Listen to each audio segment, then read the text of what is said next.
Everybody, I'm Daniano. Welcome into another episode of That Recap Show. Now, before we get into the episode, just want to issue major spoiler alert. We are going to be going over everything that happened in episode 3 of The Last of Us series. So if you haven't checked that episode out yet, you may want to pause this video, head over to HBO Max, check that out, and then come back and enjoy the breakdown. Now, with that out of the way, let's start the show.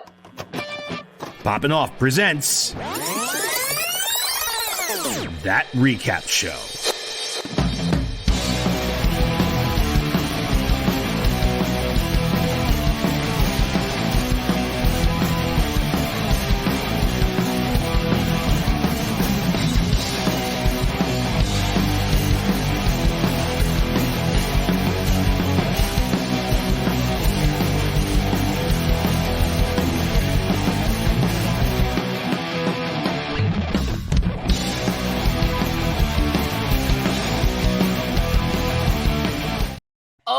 Joining with me to break down everything from episode 3 of The Last of Us series, it's Johnny Rico. Hey. Hey. Hey. So, man, this series just keeps getting better and better and better. Hey. And that's crazy to say because the first 2 episodes have been incredible. Yeah. But when a series can do this and just keep building on the at this point, the impossible, because they are doing what no other, video game live action series has been able to do. It's just, man, it's the attention to detail, the I guess, care that's gone into this series, is just incredible. Yeah. It's something to note every episode. I know we're going to be saying that every single episode, and just how great, every aspect of this episode. It was good. Every aspect of the first 2 episodes has been good, but man, this series is so good. It's just one of those things where you just sit back and you go, "Holy shit!" It to make you care about characters in an hour, an hour 20 maybe tops. Holy shit, man. But yeah, I mean, those are just some instant reactions to the episode for me. But I have to start off with this part because it happened very quickly in the beginning of the episode where we had this little discussion between Ellie and Joel while they're continuing their journey. This is right. I mean, post episode 2, Tess has just passed away and sacrificed herself to let Joel and Ellie get out. And they're walking along, and obviously they're having conversations about everything. And Ellie's asking about how the infection started. And this has been something that everybody has kind of theorized about. And since not just since the beginning of this series, but since, the video game series, we've kind of all, theorized at how it started and stuff like that.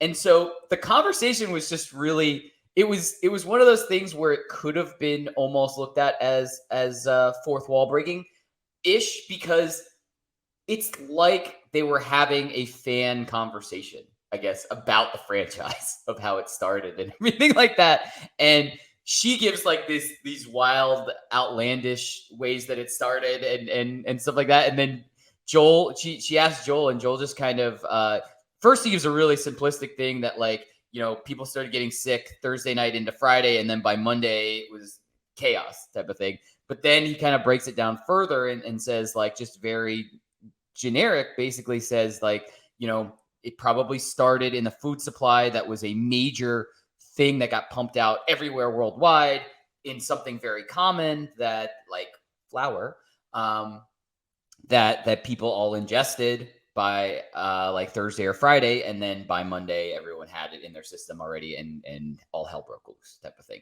But I just thought it was one of those really cool surreal moments because everywhere on social media, on TikTok and YouTube and stuff like that, there are conversations on picking up little breadcrumbs of how it actually started and, what it was actually in and why, Joel and his daughter didn't become in one of the infected early on type of thing.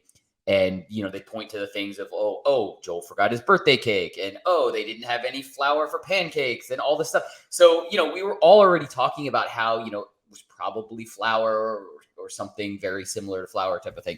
And it was just, I really thought, I instantly saw it. I was like, That's awesome. I just like that they put that conversation, like those kind of little conversations in a series like this that they know we're already kind of discussing.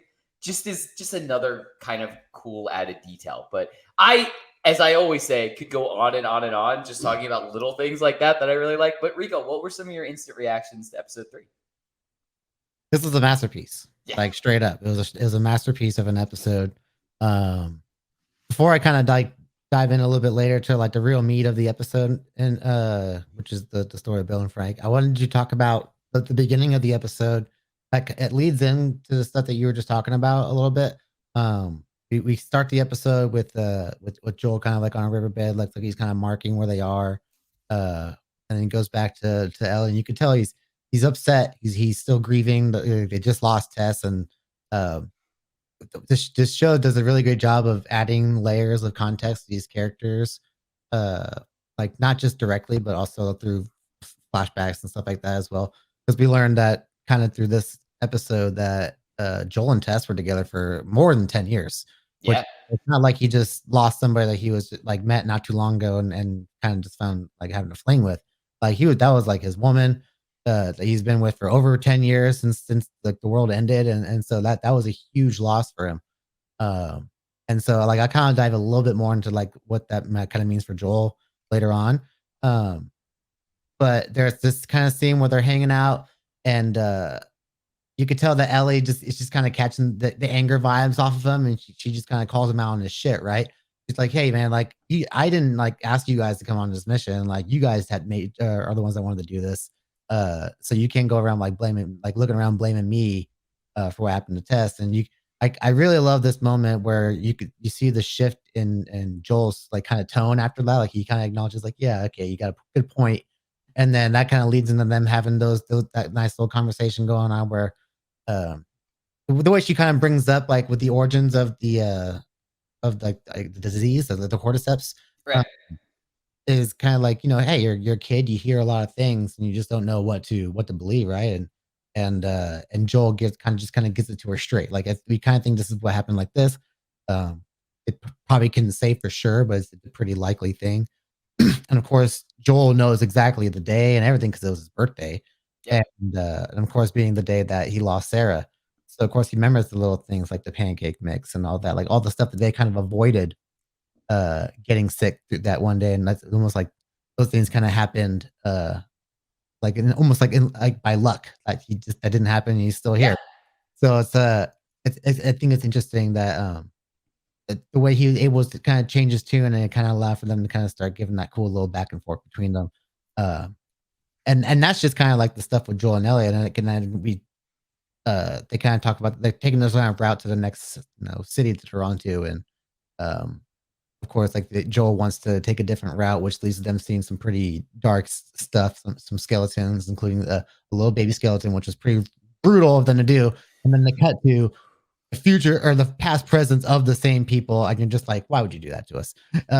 So that all leads into the what to me is the masterpiece of the episode, which we're going to talk about here in a second. Oh, we are going to dive straight into this because it was just like you've been saying. It was a masterpiece. It was absolutely incredible. You want to get to some big takeaways? I sure do.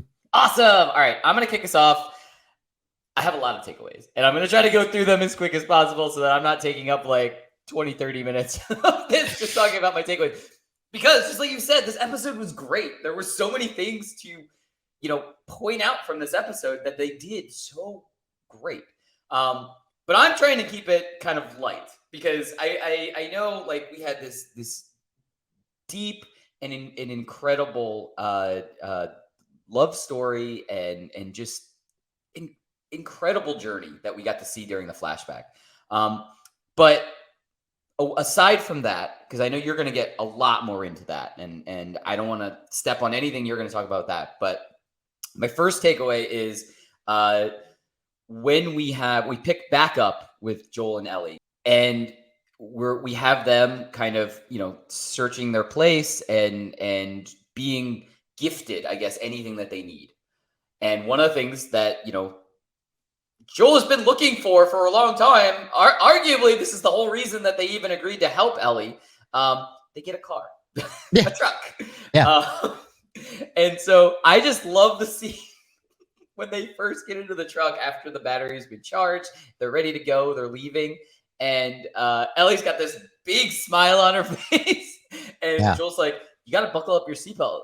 And he immediately realizes what he said to somebody who's never been in a car before. He goes, and he just like reaches across and like helps her do the seatbelt. And he goes, this is the first time you've ever been in a car, right? And she goes, yeah. He goes, this must be pretty cool, right? And she goes, it's like a spaceship. Yeah. Yeah. It was a pretty good line. I thought it was such a perfect reaction to somebody who's never been. I mean, you don't think about that. We take it for granted. I mean, cars have been around long before either one of us have been like on this earth type of thing. So like for us, like it's so common to be in a car in your lifetime. And to just actually have someone doing that reaction that's never been in a car. I just think it was perfect, like comedy moment for me. Like I loved that moment. So moving on from that, I just have to say, Bill is absolutely incredible. And I could not pass up the opportunity to talk about Bill and Ron Swanson. Also, I keep a sizable supply of ground chuck in my desk. Remove it or it will begin to smell. Godspeed.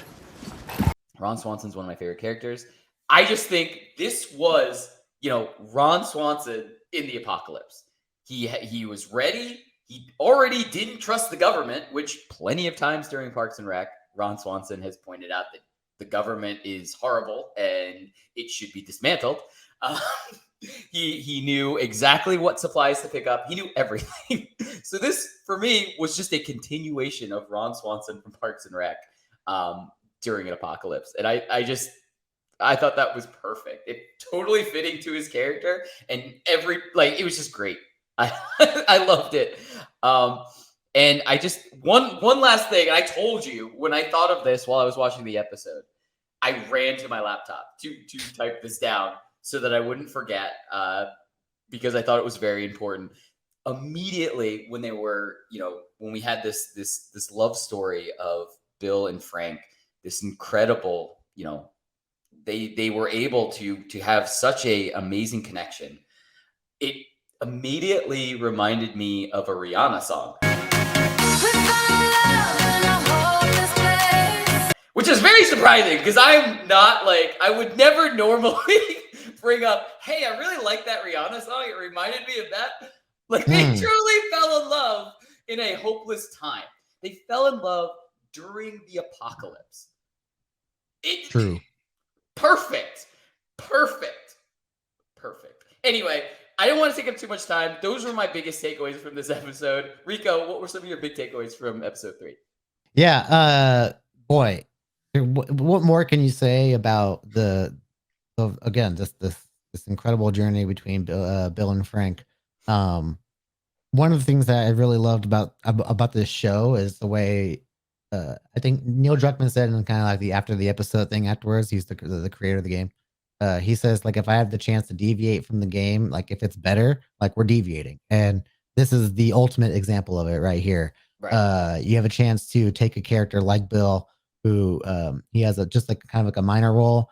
We know that Frank existed within the game's universe. We just never met him because he had already passed away at this point. Right.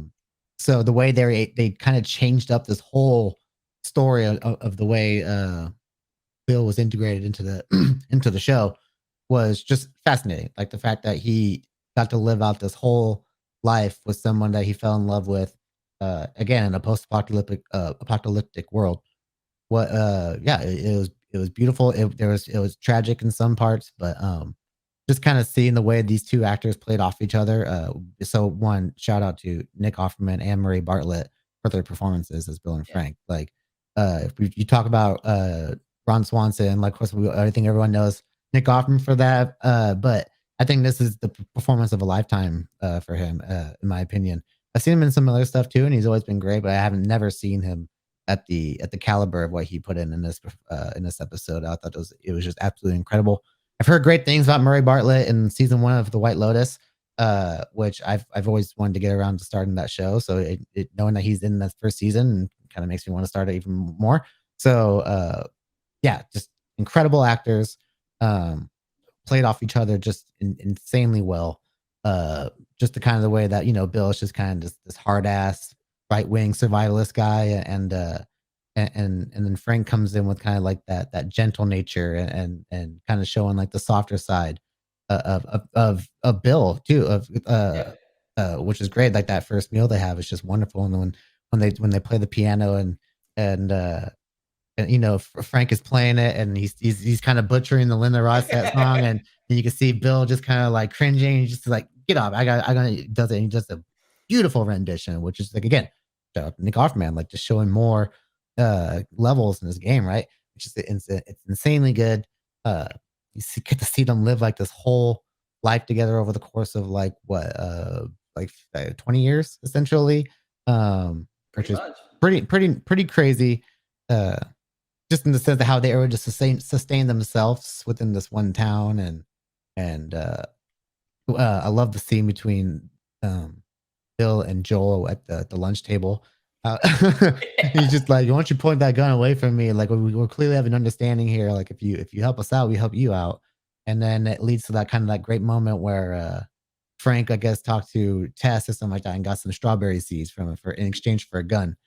And oh my god, one of the best moments in that whole episode is hearing that little giggle from Nick Offerman that he does when he eats the strawberry for the first time. It's such an incredibly beautiful human moment, because that's one of those things that, like you're talking about with Ellie in the car. You got to think about the time where like he doesn't know he's going to ever eat a strawberry again. So the fact that they got those seeds and were able to grow their own, like, oh my god, can you imagine having that sweet taste in your mouth one more, like, when you didn't think you ever would again, right? Um, so yeah, just like the way they were able to completely deviate from the game, because in the game, Bill, you're there to get a car from Bill, and like the mission in the game is like you got to go get a part from him, and then he'll go and fix up a car for you essentially.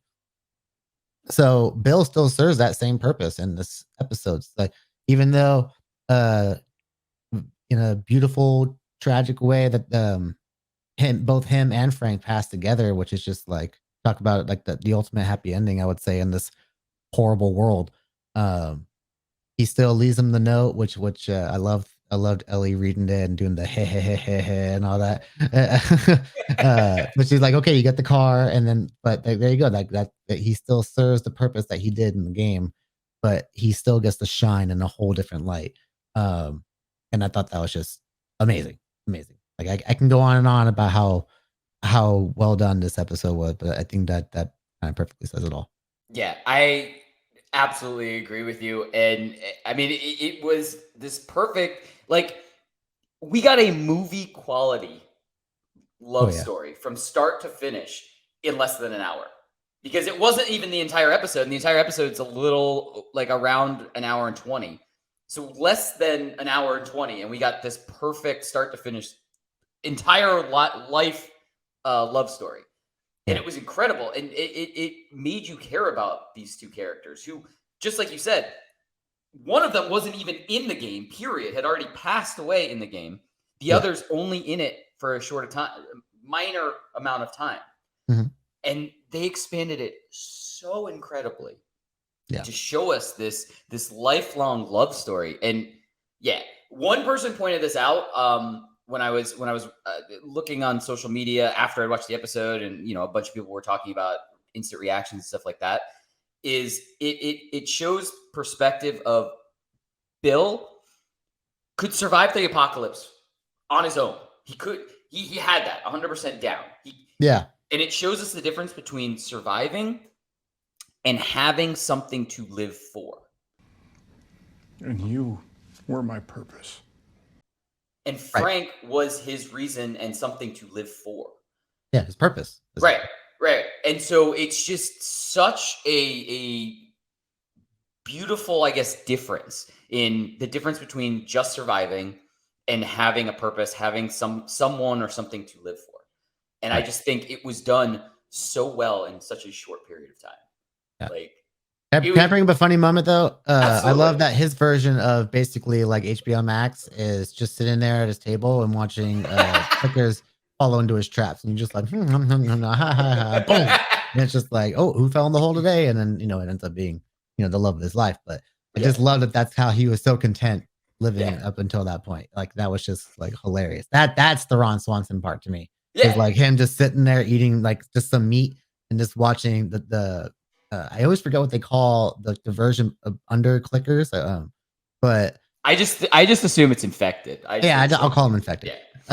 So him just watching them like stupidly fall into his traps is probably one of my favorite things. I almost kind of wish we got to see a little bit more traps displayed, or at least like Joel and Ellie having to like kind of like work around the traps, because obviously in the game they like set off a bunch of his traps, and that's how he has to like help get him out.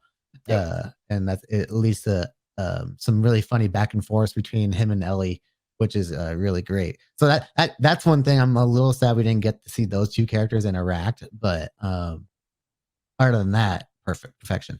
Absolutely. Totally agree. You want to get to some predictions? Yes. Awesome. All right. Why don't you kick us off with these? Okay, so I do want to talk a little bit more about what Bill represents to Joel going forward in the story. We kind of touched upon it here just a little bit ago, but we talked about Frank being Bill's purpose, and we in the note that he leaves for Joel. First of all, I love the way he addresses the note, like to whoever finds me, but probably Joel, because whoever would have, if it wasn't Joel, they were been killed by my traps in no time. Like you're the only one who would have got bio. So I love that part of it, like just the respect those two have for each other is so great. But he talks about, finding your purpose and fighting for that purpose essentially. But in the note, of course, he mentions Tess, which he doesn't know, of course, that Tess is past at that point. Obviously, how could he? But I do like that that leaves it kind of open for Joel's purpose now is Ellie, and we're kind of going to see that. I think we're going to see a major shift in his character now that he actually has a purpose. Well, you could probably say his other purpose is his brother, right? Right now, like he's trying to find his brother. So those two things right now, but we're definitely going to see it fall more into the other side because, of course, that's the one that's right in front of him, the one he has to protect.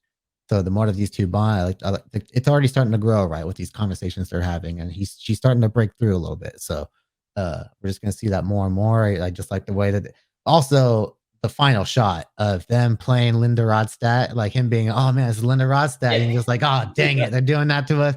And then of course them driving off while panning out into the window, which Bill said that he left open so that the house wouldn't smell. Which I was like, I was almost scared that they were going to pan out to show us Bill and Frank, which it wouldn't shock me for them to do that. But I love how they just stopped right outside the window, or right like from inside the window, but just with the window and frame. And I was like, that's perfection.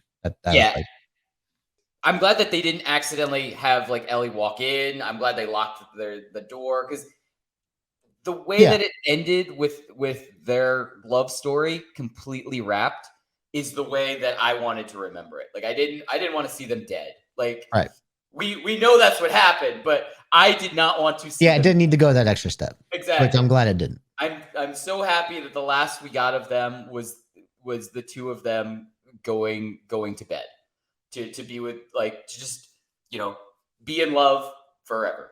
Basically, and that's a perfect wrap. Like I was like, do not pan out. I do in each other's arms, probably. Like I can imagine they're in each other's arms, like just laying on the bed or sitting across the bed, like however it is. Like it allows you to leave it open to your own interpretation of how things ended for them. Exactly. Yeah. I didn't want to see them dead, and so I was so glad that it didn't do that. The pan all the way over to see them. I love having just they went to bed and they're in love forever. That's it. Yeah. But as far as predictions, I'm gonna say the same thing that I always said. I totally like your take, because I mean it's gonna be really interesting to see this shift moving forward with Joel. Because we've gone from he does not care anything about Ellie and that's it to now it's gonna shift. We're gonna see this gradual care towards the paternal part of him. Exactly. But yeah, just like I always say, I love these amazing deviations from the source material. Yeah. And just like you brought up, the creator of the games is, he's basically has gone on the record now to officially say that if we're going to deviate, it's going to be better than, the source material. It's going to be, we're only going to deviate if it's better. Right. And so that makes me very excited for whatever they're going to expand on and whatever they're going to kind of flesh out, I guess, more from small things, because they're building this universe, which we already had, but they're making this universe so much more real and realistic. And so I'm very excited to see whatever, they expand upon and stuff like that. And then the other thing that I always say is that I don't want to predict anything, because we know the major plot points that have to happen, and we're going towards some not pleasant things like down on the horizon. 5 episodes left, so I know. We don't have a lot of room for like slow episodes. Everything is just going to be one after another. Like it's just, if Sundays are a wild day. Yeah. So I don't want to, I don't want to throw anything out, because I don't want to, like, we know that there's going to be these plot points from the video game that are going to be in here. And as they've done in these previous episodes already, we've seen very spot on recreations of some of the big parts in the game and some of the big scenes and stuff like that. So I don't want to predict anything, but I'm just very excited for episode 4 and the rest of the series in general, just because of what we've got so far, both from their attention to detail of the game and the amazing deviations that they've made, and expansions. Maybe deviations isn't the best word. Expansions that they've made on smaller characters and plot points, and just to really flesh out this entire world has been incredible so far. Absolutely. Yeah, and I'm just really looking forward to everything that this has. Tragic or funny, because I'm sure we're gonna get a couple more little chuckle moments before it all goes bad. But yeah, I didn't even really get to talk about this one, the small little moment here, but with Ellie and the infected that was crushed under the debris. Really cool little, like, interesting little character moment. I think there was, like, she's kind of playing around with it like a kid, of course, but then you kind of see like this little bit of a sadistic side, and you see it a little bit in the first episode when Joel beats the crap out of that officer. But so that kind of goes more in, I guess, our predictions and stuff like that, as I'm looking forward to getting more of Ellie's backstory leading up to when before we meet her, because again, she hadn't been in the forest before this, she hadn't been in a car, like all these things were just so foreign to her, wondering how, like, really sheltered she was leading up to this. So very interesting. Yeah, absolutely. But anyway, that's what we think. Let us know in the comments below. What did you think of episode 3? And what do you think's going to happen next? Are you coming from the camp who has played all the games and already knows kind of the major plot points, and you're just waiting to see how they get to them? Or are you coming from the camp that's never played any of the games so far and you're just experiencing it all for the first time? I think at either camp that you're coming from, it's an amazing story. I'm here for everything. And as always, don't forget, like, subscribe, and turn on notifications to hear about all of our video releases and audio releases. Bye, everybody! Poppin' Off presents That Recap Show.